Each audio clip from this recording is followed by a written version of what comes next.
Well, hello everyone. Thank you so much for joining today's webinar hosted by CBX Software and Inside Fashion. Now, my name is Mander. I'm the marketing director for CBX Software and also the moderator for today's session. Now, first of all, we'll start with some household rules. The webinar will run for 40 minutes. The webinar will be recorded and it will be available for download after the event. All attendees will be muted during the webcast, and if you have any questions regarding this webinar, please feel free to contact me on the email address on the screen. Now, I just want to quickly introduce our speaker. Our presenter today is Jen Singer. Jen is the Director and Head of Market Intelligence at Inside Fashion. Now, Jen has over 20 years industry experience and is a regular speaker on key industry topics, including consumer research, industry outlook, and trends at major international trade fairs and seminars around the world. Now, in today's session, Jen will share with us her latest views on the latest trends in apparel and general merchandise global sourcing. Now, on that note, I'm just going to pass it to Jen and let her take it from here. Thanks so much, Mander, and a big shout out to CBX for including us in what's been a very exciting webinar series that you guys have been hosting. So today we're going to be looking at the 5 things that we're watching for 2017. So these are not the only things that we're watching, but these are the top 5. We're looking at changes in order sizes. Quality is now a priority. China is becoming a buyer, Vietnam is rising, and new routes to new markets. And we'll also touch upon, a few early predictions about U.S. international trade, which has become quite a controversial subject. So just a little bit of a background on who we are and what we do. Inside Fashion is a market intelligence company. We have a variety of reports that we do throughout the year that pull together our research, as well as including input from other key sources. And we do Inside Fashion, which is a monthly global overview. We have fashion technology. We do inside sourcing, frontline reports. We touch on what's selling. Next big thing, we have our annual report on and our quarterly current situation in sourcing. So this is information that we are gathering hands-on. So what you're hearing, in this webcast and also in our reports is information that we get from face-to-face meetings with executives, factory visits, interviews with industry specialists, data analysis, our own consumer research, and also trade fair reporting. So we're using all these sources and pulling together insights that we're sharing in our publications and that we'll be sharing with you today. So let's first touch upon order sizes. For the past few years, we've been seeing a lot of downward pressure on order sizes, and we expect that we'll be seeing that going forward. Fast fashion, of course, has certainly impacted the industry. People want to have lower inventories. They want to put something out on the retail floor, see how it sells. If it works, order more. If not, get on to the next thing. But also, we're seeing that consumers are buying fewer items. So they're wanting to buy fewer things, but they're also looking at better quality. And that's a topic in and of itself that we're not really going to go into in this particular webinar. But it's a very important trend that we see happening in the market. So we just see in general, people are buying fewer individual items, which is also impacting order sizes. And then, of course, sort of a corollary to that is the move away from basics to more personalized items. So again, from those big volume orders of basics onto smaller orders of more personalized apparel. So over the past 3 years, we've seen in general, going across all suppliers. Of course, some of them are doing better and some of them worse. But in general, we've seen a 20 to 30% decrease in order size. Now, that doesn't mean that a particular factory won't be doing the same annual volume, but the actual size for each order has gone down. So the impact on the industry, particularly in Asia, Asia was really set up to handle big volume orders. The whole, offshore sourcing was really built upon being able to do 100,000 dozen of, one style and one color. So these factories were set up to be able to mass produce like that. So it's been tough, particularly for some of the legacy factories, because they have to rethink their strategy. And it sounds like it's easy, but it's easy to understand conceptually. It's a lot more difficult to actually implement. So this is something that factories are just having to look at. Um, to hold on to volume orders, many Chinese factories have had to lower their price because they're competing with Southeast Asia and with Bangladesh. So we've seen, particularly within China, factories, really bringing prices down to rock bottom or to even, less than bottom. We also see on the, in a different strategy that Chinese factories are moving into much higher level, much more skilled production. So, almost becoming artisans or craftsmen, in a sense, leveraging the fact that they can handle this kind of a complex order, this kind of highly skilled workmanship, and going in that direction where it's less of a price driven purchase, but more of, you know, can you make this for us kind of a purchase. So that's moving towards higher end brands and higher end products. And the other thing that we're seeing with regard to this is there's an increased reliance on technology, both software and hardware, to handle more complicated supply chains and to be able to shorten the speed to market. So in addition, we're also seeing manufacturers move to a shared capacity model. And again, that's a topic in and of itself, but it's quite interesting to see how factories that have huge capacity are starting to work with other manufacturers to share capacity so that they don't have to continually increase their own capacity, but that gives them more flexibility.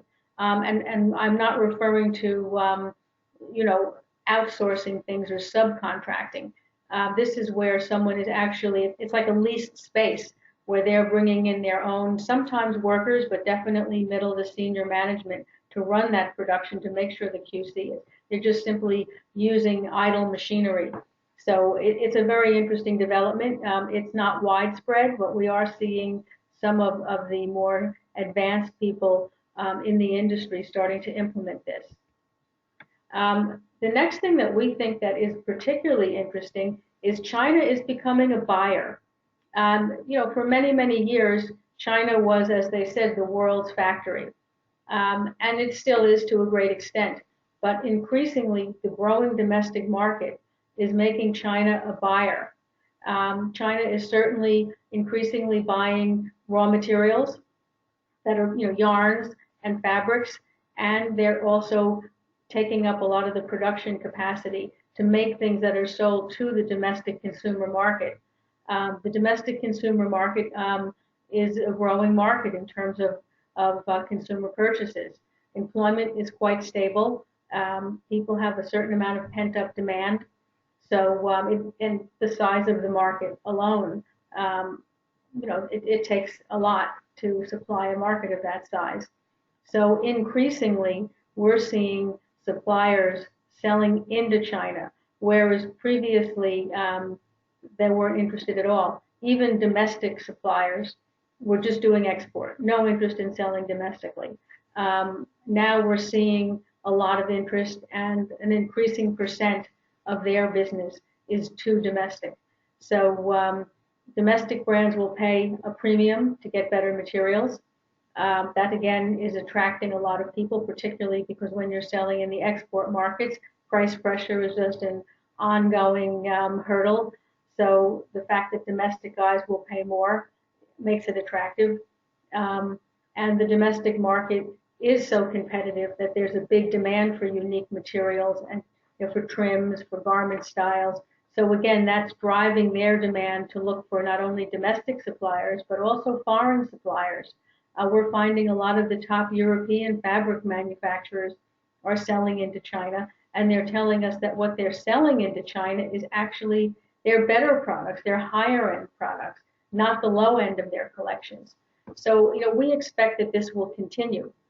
We think that increasingly, the Chinese buyers will become more aggressive on pushing for cheaper prices. But we also think that because they're taking up some of the capacity, it might start to create a floor on suppliers' prices.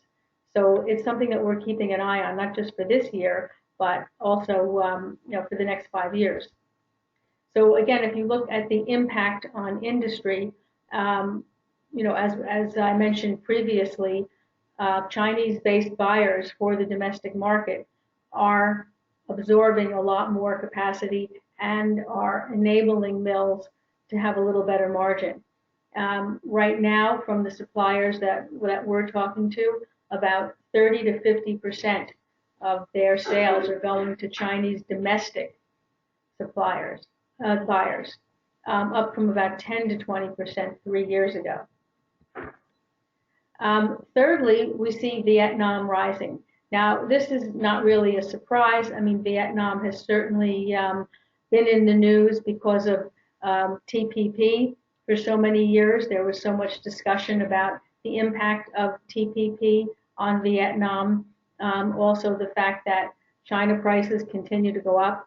So everybody's looking for a China plus one or a China alternative. And Vietnam became very much the sourcing location of choice for people who needed to do a little better, but not as expensive as what you would get in China. If you look at Vietnam right now, it has the right combinations of skills and prices. Prices are lower than China, but the skills are better than Bangladesh, and they can handle order sizes that are smaller than Bangladesh. The free trade agreement with Europe has basically been signed and is just being finalized. And there's another free trade agreement that they have with the Eurasian Economic Union, which is Russia and the Baltic states. Plus, they have free trade agreements, throughout ASEAN and through Asia and Australia and New Zealand and India. So Vietnam has got a lot going. Even without TPP, and it looks like at this time, and it's very hard to tell because President-elect Donald Trump has not even gotten into office yet. So yes, he's talking about not being part of TPP. Whether that will happen or not, we don't really know. But even without TPP, Vietnam has a lot of opportunities just because of the pricing and because of the skills. The proximity to China enables it to import fabrics pretty quickly. Fabric, obviously, raw materials is obviously one of the negatives because they don't have a sufficient domestic supply. But otherwise, Vietnam certainly is very well positioned to be picking up a lot of business. And obviously, there's a lot of investment that's gone into increasing capacity there. If you look at the impact on the industry, there's continued investment in mills, particularly from Korean, Taiwanese, mainland Chinese companies who are putting a lot of money in there in order to not only grow garment production, but to try to expand domestic raw materials. On the downside, we expect that the rapid expansion of the textile industry will be putting upward pressure on wages, just as it has in China. I mean, this rush into the market, not only of the apparel industry, but you also have other industries that are coming in that are offering alternative employment opportunities. So all of this will definitely be making it a lot more competitive in order to attract workers, to attract the better workers. Definitely, wages will go up. Whether the minimum wage goes up isn't really as material as the fact that the actual wage that a factory will have to pay to attract a skilled worker will become more and more competitive in the coming years. Another thing that we think is quite interesting is that as these factories are being built, automation is being built into the factory to boost worker production. So it's not the old days of just the, quick and easy set up a factory as fast as possible and as cheaply as possible. Most of the manufacturers are understanding that you have to start with thinking about efficiency and productivity. So, this is where Vietnam is right now. So, all of this bodes well in terms of making it an attractive apparel source. The next thing that we're looking at is demand for better quality. I know that, certainly at the retail level, there's still a lot of focus on price-driven models, but in the research that we've done through Inside Fashion Consumer Lab, consumers across the board are very knowledgeable about quality, and they want good quality. They no longer accept poor quality. It's no longer a matter of, oh, it looks nice and it's cheap. It's got to look nice, and it has to be good quality. People are not buying the quantity, I think, as we mentioned earlier, but that puts them in a position where there's much more thought about quality. And quality, essentially, from a consumer point of view, is defined as fit and as fabric quality. Those are the two key criteria. And people will pay a little bit more for something that's better. A little bit more. We're not trying to imply that somebody who was shopping at Walmart yesterday is now going to be, shopping at designer collections tomorrow. But people are definitely conscious of what they're buying, and they will be looking for something better. In a sense, the bad news is that sometimes trading up means trading out. So somebody who accepted what you have when they were looking more at price might be looking for a different brand or a different retailer when they're looking for something better. People said that quality was important or very important when choosing apparel, and fabric was rated as very important. So people are looking at the hand feel, they're looking at durability. There's multiple factors that we sometimes in the industry think that consumers are not knowledgeable about or don't care about. But in fact, yes, they do care. So the impact on industry, there's tremendous added value in adding trims and embellishment and anything that can make a garment stand out and look like it's special and look like it's worth paying more for. Likewise, trading up on the quality of fabric and yarn. A lot of the quality has been engineered out of garments in an effort to bring down prices. However, right now, a wiser strategy would be to try to engineer some of that quality back in. It will mean prices will be a little bit higher, but if the consumer sees and believes that the garment is better, they will pay more. They will not pay more simply because prices went up. But if they see that they're actually getting something that's better, and it takes a certain effort to convince them of that. But assuming that they're able to see that, this way it justifies a higher price. So therefore, blending with branded fibers or using an entirely pure branded fiber is another way to add value. And this is necessary. To do that effectively, you need to have hang tags and labeling and so forth that calls it out, that explains the benefits. We're also seeing factories are looking to increase their skills at making more complex garments. People are telling us they no longer want to be the cheapest. They now want to be able to be the best. They want to be able to show that they can do something that's beyond what the competitor can do. And finally, we're looking at new routes and new markets. So speed to market remains key. There's a trade-off between price and speed. So people are looking to see how do they manage both. For mid-tier brands, China's Eurasian rail is becoming increasingly important. For the moment, it's not been doing too much on the apparel category, more furniture and electronics, but we see going forward that it will be particularly impactful on bringing goods from China into Europe and Russia, as well as bringing goods from Russia into China, because as we said, China is becoming an important buyer. China is investing a lot in infrastructure, and rail links are a big part of their One Belt, One Road plan. So we can expect to see further development of this, not just, obviously to satisfy the garment industry, but just in general, in order to to bring up the economic development of the entire nation. So as those rail links are being brought in, it creates an increasingly important opportunity for trade between China and Europe and all the states in between as those markets also continue to grow. Right now, more than 12 Chinese cities and 8 European cities are hubs. So, and there's a different branch of this that goes into Russia. There's a third line could possibly run through Myanmar, Bangladesh, India, Turkey. You can see that it's quite comprehensive. It won't do much for people who are exporting to the U.S., but for the rest of the world, we feel this is something to be watched.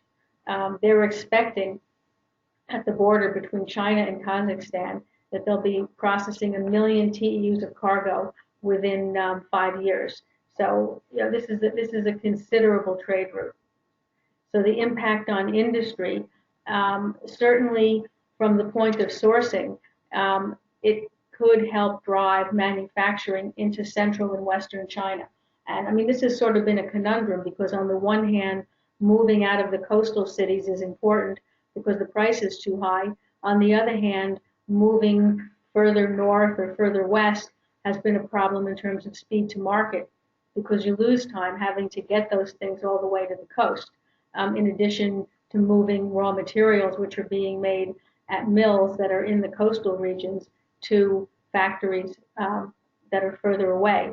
However, as these rail links increase, this could open up opportunities. So it may actually keep China back in the running as an important garment manufacturing source. So just for the whole intra-Asia and even Asia-Europe logistics, we feel the development of these rail links is very, very impactful. So, looking at U.S. trade policy, which everybody seems to be looking at, I would say don't expect anything too dramatic to happen too soon. I mean, yes, President-elect Donald Trump said that he's going to be pulling out of TPP, but we're not in TPP. So frankly speaking, everybody's concerned about that, but it isn't really a loss since we haven't gotten it to begin with. If he says he's pulling out of it, maybe he will be pulling out of it, but that doesn't preclude the U.S. and any nation establishing bilateral trade agreements that could have a whole different set of implications. So I think we have to take a wait and see approach on that. In terms of any trade agreement that the U.S. makes, it's not just about apparel. We look at it from apparel because that's the industry that we work in. But there's many other industries that have vested interests for or against trade agreements. So any agreement tends to have a lot of different negotiation going on there as to who gets what and how. So I would say that nothing will happen too quickly on this. So right now we're expecting it to be as it is pre-TPP, which is where we are anyway. The market reaction is actually more impactful than what's actually happened. So it's people reacting to Trump saying that he wants to pull out of TPP more than having pulled out of an agreement that we're not in anyway. So this is what's, playing more havoc with the market than anything that's actually taken place. Even if TPP were to have gone through exactly as it was prior to the presidential election, there were still a lot of clauses in that agreement that made it very complicated and very risky for importers and exporters. So it wasn't as sweet a deal for everybody as it sounded. In general, we advise our readers and our clients don't read everything you see in mass media, social media, rogue sources, lots of clickbait out there that just drive you crazy and scare you. Basically, I wouldn't be expecting anything too radical to be happening too quickly from from all the sources that we've spoken to. We expect that there'll be change, but that it will not be as radical as what people are expecting. So with that, I'm going to wrap this up. I wish everybody a very prosperous year ahead. If there's any questions, please feel free to either ask me now, or if you think of something later on, my email address will be coming up right here. Please feel free to reach out to me at any time. It'd be my pleasure to speak with you. Okay, thank you, Jane. Okay, thank you, Jen. That was very insightful, and thank you everyone for attending today's event. Now, before we wrap up, I just want to let you know that this webinar is sponsored by CBX Software, and it is a part of our ongoing Global Sourcing Thought Leadership Series.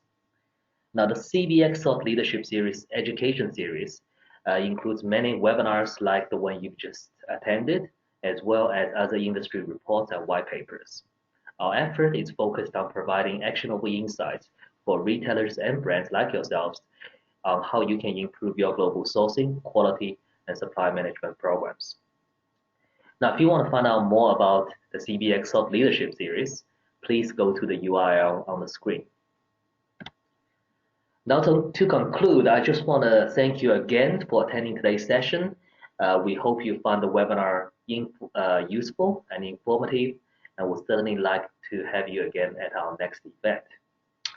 Thank you, and if you have any further questions, please do not hesitate to contact either Jane or myself on the email address on the screen. Thank you, and have a good day.